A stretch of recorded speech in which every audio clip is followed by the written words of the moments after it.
Elon mask எவ்வளவு துட்டு வச்சிருக்காரு தெரியுமா அவரு? நான் கூகுள் பண்ணி பார்த்தேன், 56 லட்சம் கோடியா. நம்மளாம் எவ்வளவு பூஜ்யம் வரும்னு எனக்கு தெரியாது மேடம், அக்கௌண்ட்ஸ் டிபார்ட்மெண்ட்ல கேட்கலாம். நான் காலையில இருந்து சாப்பிடல தெரியுமா, ஆனா குரல்ல ஏதேனும் தொய்வு தெரிகிறதா? ஏன்? எலன் மாஸ்க் சொன்ன பதில் எனக்கு புரிந்து போயிட்டு. நான் ஒண்ணு சொல்றேன், எலன் மாஸ்க்கு சம்பாதிக்கணும்னு தோணுது, அவன் இதை சொல்றான். உங்களுக்கு என்ன தோணுதோ அந்த இலக்கை அடையணும்னா ஃபார்முலாவை பின்பற்றுங்க, அவ்வளவுதான் விஷயம். வெற்றியாளர்கள் தன் ரகசியத்தை சொல்வதில்லை. ஆசிரியர்களும் பெற்றோர்களும் தவிர மற்ற யாரும் தன் வெற்றியின் ரகசியத்தை சொல்லித் தருவதே இல்லை. அவங்ககிட்ட கேட்கப்பட்டது, நீங்கள் ஒரு இலக்கை நிர்ணயிக்கிறீர்கள், அந்த இலக்கை அடைவதற்கு உங்களை நீங்களே எப்படி தயார் செய்து கொள்கிறீர்கள்? சூப்பர் கொஸ்டின் இது.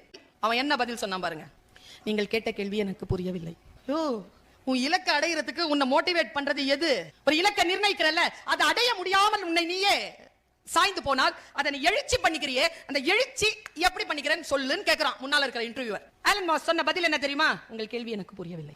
புரியுற மாதிரி தானே கேட்கிறேன். சரி போ, சொல்லாத போ. ஆனா நான் கேட்கறது என்னன்னு உனக்கு தெரியும்ல, என் தவிப்பு உனக்கு புரியும்ல, உனக்கு புரிஞ்சிருச்சு, எனக்கு புரியுற மாதிரி சொல்லு. அவன் சொன்ன பதில டைரியில எழுதி வச்சுக்கோங்க. அவன் சொல்றான், நீ தானே இலக்கை நிர்ணயித்தாய், அதை அடைவதற்கு உனக்கு எதுக்கு மோட்டிவேஷன்? அந்த இலக்கு தானே மோட்டிவேஷன், அந்த இலக்கு தானே மோட்டிவேஷன். இன்னும் புரியல தானே நமக்கு? இந்த மா ராமலிங்கம் சார்னு ஒருத்தர் பேசுவார், புலவர் ராமலிங்கம். நானும் அவரும் அட்லாண்டா அமெரிக்கா போயிருந்தோம் போன வருஷம். சூப்பரான ஒரு ஹியூமர், காமெடி கிடையாது அவர்கிட்ட, ஹியூமர். அவர் சொல்றாரு, உங்களுக்கு எலன் மாஸ்க் சொன்ன பதில் இப்ப புரிஞ்சிரும் பாருங்க. அவர் சொன்னாரு, 3 பேர் ஒரு ஆபீஸ்ல ஒர்க் பண்ணிட்டு இருந்தாங்களாம். 10 வருஷமா சேர்ந்து வேலை செய்யறாங்க. மத்தியான சாப்பாடு 3 பேரும் ஒன்னா சாப்பிடுவாங்க. 10 வருஷமா 3 பேருடைய டிஃபன்லயும் டிஃபன் மாறதே இல்ல. இட்லினா இட்லி தான் 10 வருஷமா, தயிர் சாதம்னா தயிர் சாதம் தான், அடுத்தது சப்பாத்தினா சப்பாத்தி தான்.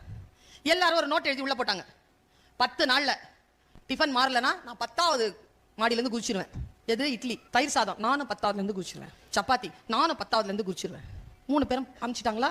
10 நாளும் டெய்லி நோட் போகுது. 10வது நாள் திறந்து பார்த்தாங்க, இட்லி தான், தயிர் சாதம் தான், சப்பாத்தி தான். குடு குடு குடு குடு 3 மேல ஏறிச்சுங்க, கட கட கட கடன்னு 3 குதிச்சிருச்சுங்க கீழே. ஆஸ்பத்திரியில 3 கிடக்குதுங்க. 3 பேருடைய வீட்டுல இருந்து மனைவிமார்கள் ஓடி வராங்க. இதுதான் காட்சி. இந்த இட்லி இருக்குல்ல, ஐயோயோ நீங்க சும்மா சொல்றீங்க நினைச்சிட்டேனே, நான் தோசை போட்டு தந்திருப்பேனே, இப்படி சேர்த்துட்டீங்களேன்னு அழுவுது. தயிர் சாதம்ல தயிர் கலக்காம வேற ஏதாவது கலந்து கொடுத்துருப்பேனே, நீ இப்படி மேல இருந்து விழுந்துட்டியே. சப்பாத்தி மட்டும் அழுவல, அப்படி டெட் பாடியா பார்த்துக்கிட்டே நிக்குது.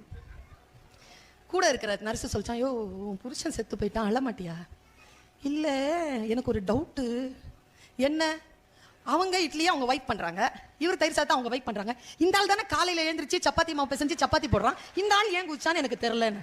நம்ம வேலையை நாமளே பண்ணிக்கிட்டு நாமளே தண்டனை பண்ணிக்கிறதா? எலன் மாஸ்க் சொன்னது புரிஞ்சதா?